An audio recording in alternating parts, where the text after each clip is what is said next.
seja bem-vindo, esse aqui é o Terceiro Sinal, eu sou Adalberto Roch, sou ator, iluminador, professor de teatro e hoje vamos falar sobre o que é a direção.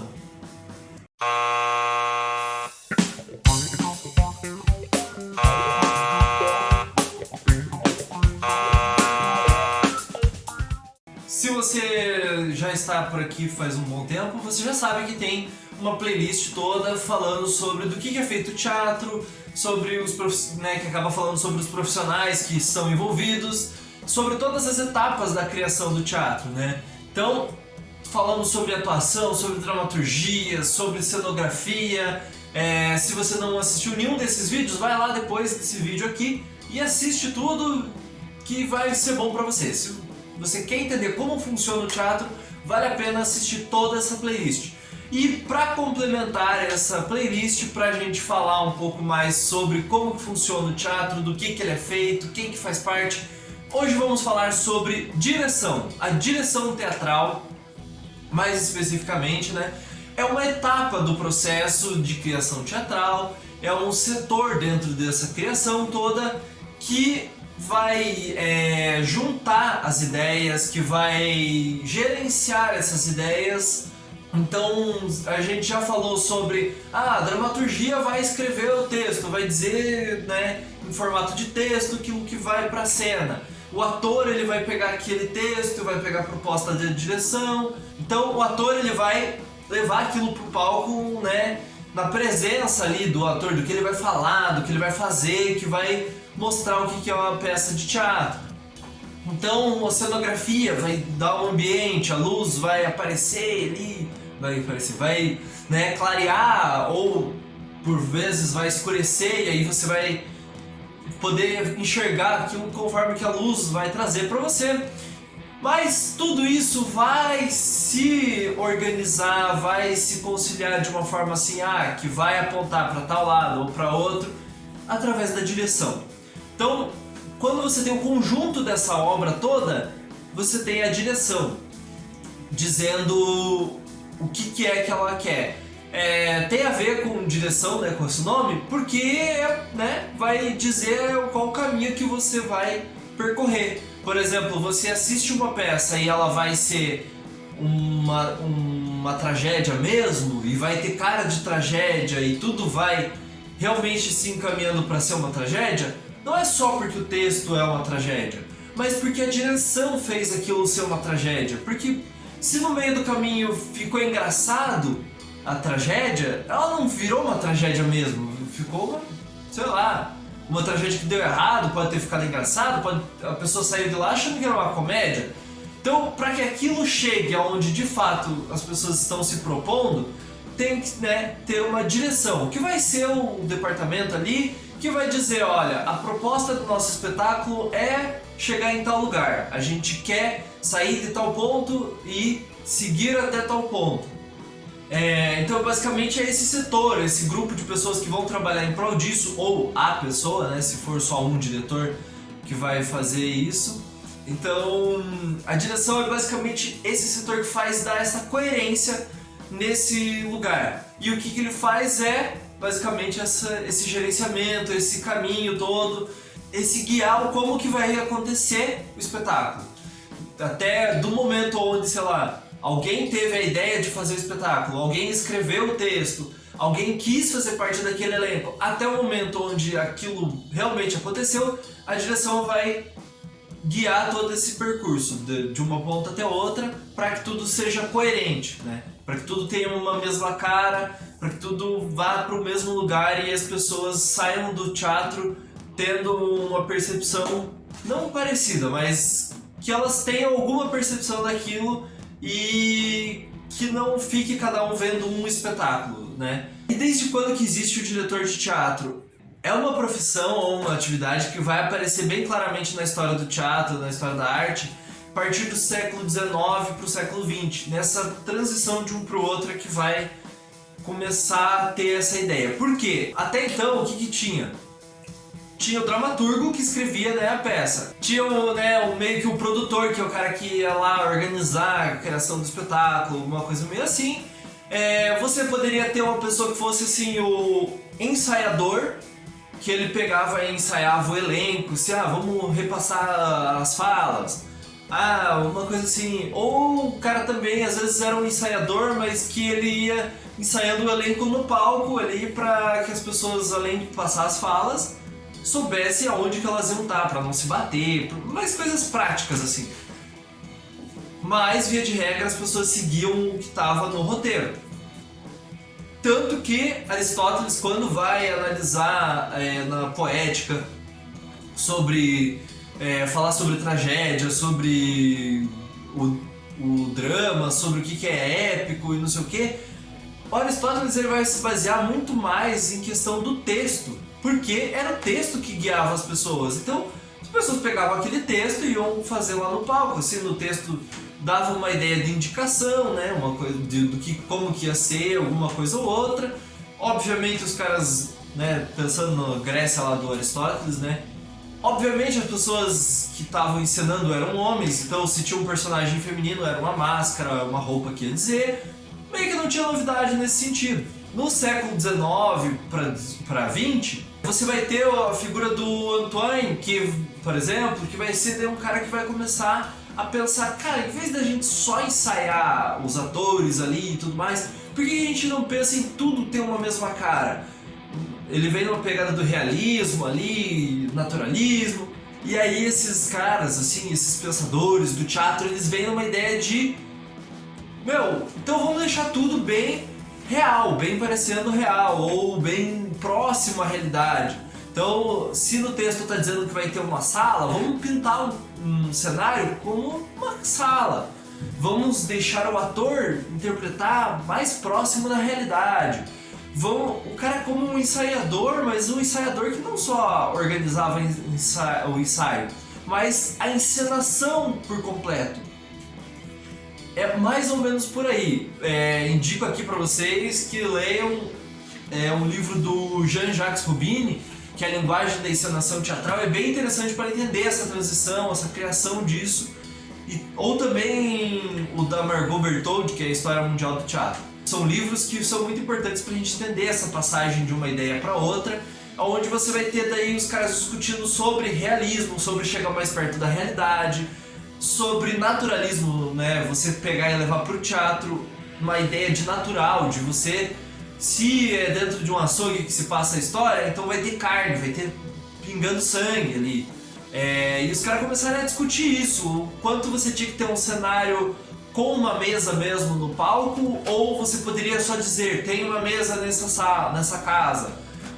Então vai ser essa função ali que vai começar a dizer a partir do século XIX para o século XX. Também reparem que é um período onde você já tem, se fosse só para você representar a vida, você tinha tanto a pintura, a vida, representar a realidade, assim, né, o mundo como ele é. Você tinha na literatura já pessoas, né, escrevendo, super descrevendo a realidade e tentando mostrar através da literatura como que era a realidade de verdade, como que as pessoas pensavam, né, todo esse movimento. Na pintura você tinha pinturas que pareciam fotografias assim já, e você tinha também uma passagem, né, de um momento para outro onde já estava se explorando fotografia. Então a possibilidade de você mostrar o real, né, dentro da arte já estava muito, né, sendo buscada. Então por que você vai ficar se prendendo num teatro que não mostre o real? Nessa época, nessa transição, também é onde vai ter ali, né, século XIX para século XX, o Richard Wagner, que vai fazer a ópera. Mas assim, então já que eu quero que as pessoas prestem atenção na ópera e entrem dentro desse mundo como uma outra realidade, ele vai buscar escurecer a plateia e deixar a luz só no palco, criar o fosso da orquestra ali, deixar a galera escondida, né, os músicos escondidos, e aí a galera que está assistindo vai prestar atenção bem na história que está tendo no palco. Então você já vai tendo assim vários conflitos de artistas que vão propondo essas criações de realidade, todas a partir de uma pessoa, centralizando as decisões em prol de uma unidade, né, ou que vai mostrar a realidade, ou que vai mostrar exatamente como que é o mundo natural, como ele é e tudo mais. Ou mesmo depois, aí você vai ver os diretores mais modernistas, mais da vanguarda, que vão buscar como que a gente parte disso para outra coisa. Ou você vai ter Stanislavski, que daí depois vem com o objetivo de buscar manter essa realidade, manter esse padrão de atuação e de encenação. Então você vai ter vários diretores que vão pensar nessa unidade de todas as áreas do teatro, centralizando tudo nas suas decisões e tudo a partir desse diálogo com a realidade ou também o naturalismo e também com um teatro onde você tenha uma reprodução mais fiel também. Tudo isso vai interferir. Até porque, né, já vai ter, como eu citei, outros meios de reproduzir a realidade. Então o teatro vai ter que, né, buscar algum diferencial nesse momento também. Enfim, essa é a figura mais ou menos historicamente aí do diretor, desse cara que vai tomar decisões e com o tempo foi passando para diretores de diversas posições. Às vezes o cara vai seguir super o roteiro e o texto e é um diretor que ele tá ali trabalhando meio que em prol do que o texto diz, ou diretores que vão pegar esse roteiro, esse texto e vão modificar ele no palco. Então várias possibilidades vão surgindo com o tempo, até diretores que vão subverter aquele texto, ou enfim, várias possibilidades. Hoje em dia no teatro contemporâneo, o diretor ele vai passar a linguagem dele, o que ele leu daquele texto e o que ele quer propor para aquele público dialogar com aquele texto. É mais ou menos isso. Indico que vocês leiam esses livros que eu citei anteriormente, né, o do Rubini e da Margot Bertoldi, que são base assim para entender pelo menos a história e a base da encenação, como funciona. Mas tem outras coisas sobre direção, por exemplo, que dá pra gente se aprofundar mais. Vai ter diretores que vão ser diretores mais de ator, que vão, né, pro ator falar de um jeito X, se posicionar de um jeito X. Ou vai ter diretores que mais ligados à questão artística no geral. Ou dependendo de grandes produções, você pode ter como musical, né, maior, assim, pode ter um diretor geral da obra, que ele quer pensar e quer ver a linguagem geral da obra. Vai ser um negócio todo expressionista. Então ele vai se preocupar para que tudo vá para esse lugar do expressionismo e tal. Tô pirando, né? Mas digamos que o cara quer isso. E aí vai ter um diretor só musical. Aí é um diretor do teatro, mas que só vai pensar na parte musical. Como eu já citei a possibilidade de um diretor musical lá na sonoplastia. Então, às vezes o cara que é super sonoplasta e músico, não sei o que, vai cuidar só da direção musical. Aí esse diretor geralzão, ele vai botar alguém só pra dirigir o elenco, que vai preparar o elenco e vai dirigir a atuação desse elenco. Outro vai só dirigir, sei lá, a dança, a coreografia. Então pode ter essas possibilidades. Mas onde mais que um diretor do teatro pode trabalhar? Ele pode ser, ou que outras pessoas, né, dentro da direção podem trabalhar. Você pode ter um assistente de direção. O que é o assistente de direção? É o cara que vai ser assim, o braço direito do diretor. Às vezes o diretor não está no ensaio. Ele não vai para aquele ensaio naquele dia, porque é um ensaio que é mais de bater texto, é mais de dar uma orientação a outra, que é fina, assim, o ajuste. Aí o diretor manda o assistente de direção, ele que vai acompanhar os atores batendo texto e discutindo coisas, não sei o que, e repassando cenas. E aí o diretor vem num outro dia só pra falar assim, isso ficou legal, isso não ficou legal, você tá decorando o texto mal aqui, você tem que arrumar isso aqui, e passar coordenadas mais gerais. Então, às vezes um assistente de direção ele vai fazer o mesmo papel que o diretor praticamente, só que numa coisa assim mais grosseira, digamos, mais no geral. E tudo sob, né, o que o diretor já tá mandando, meio que segue ali uma hierarquia, meio que não, né? Segue uma hierarquia entre esses dois. Então o assistente de direção vai estar abaixo do diretor. E você, dependendo da complexidade do espetáculo, você pode ter mais de um assistente de direção, inclusive.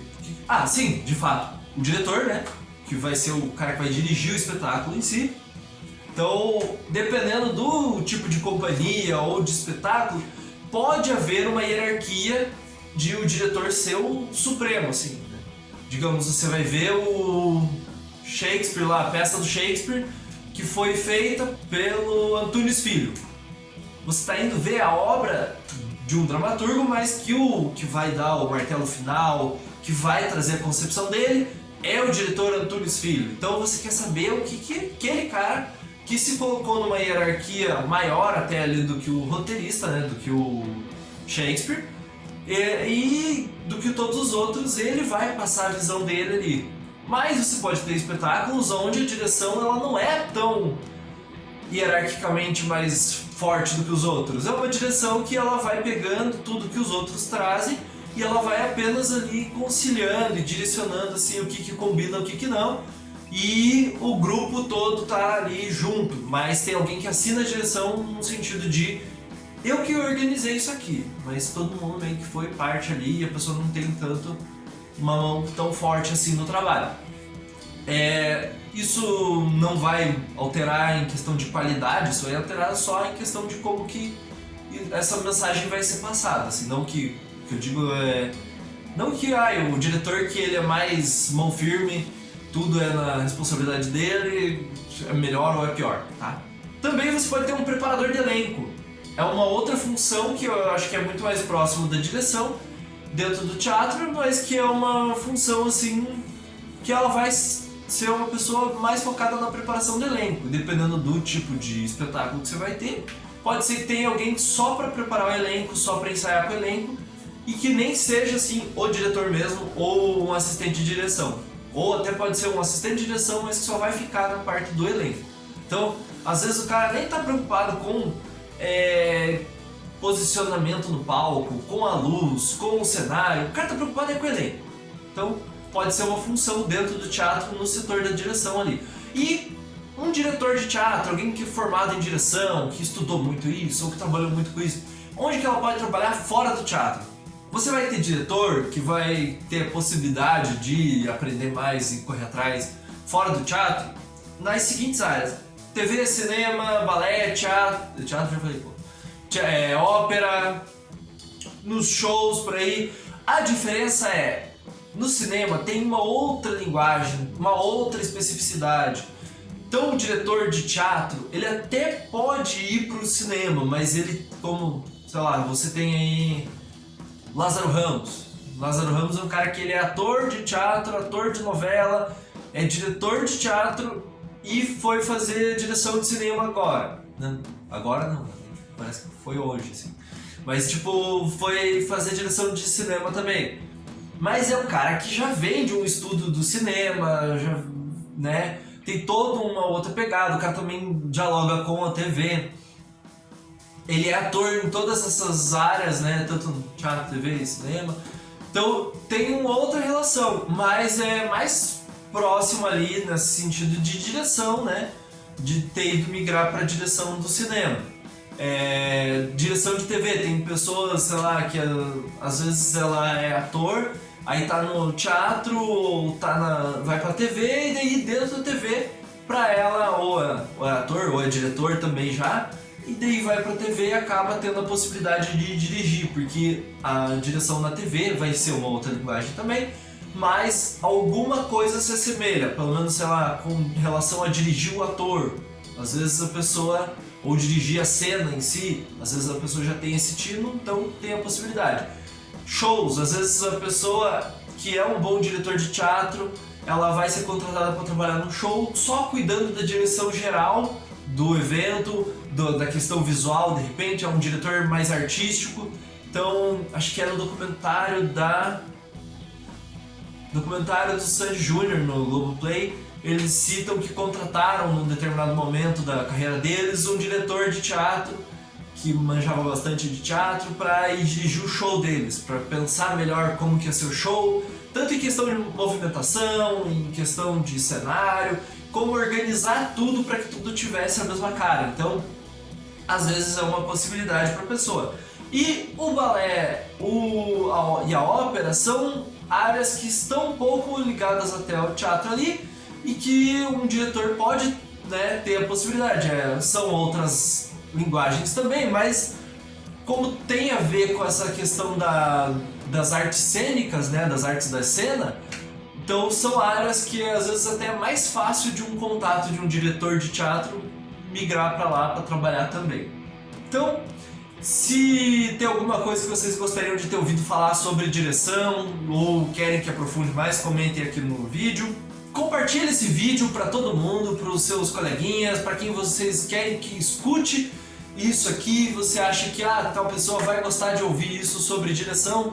Vou mandar, comentem alguma coisa aqui que vocês queiram agregar, né, ou criticar de repente, você poderia ter falado disso. Fica aí para vocês esse vídeo sobre direção teatral. Segue no Instagram também a gente, né, canal Terceiro Sinal. Dá o joinha aí, eu gostei também desse vídeo. E se inscreve no canal aqui também se você não está inscrito. E quando você for se inscrever no canal, já aproveita e clica no sininho do lado, que se você ativar as notificações, quando tiver outro vídeo a ver com direção, por exemplo, você já vai ficar sabendo. Então, até o próximo vídeo do Terceiro Sinal.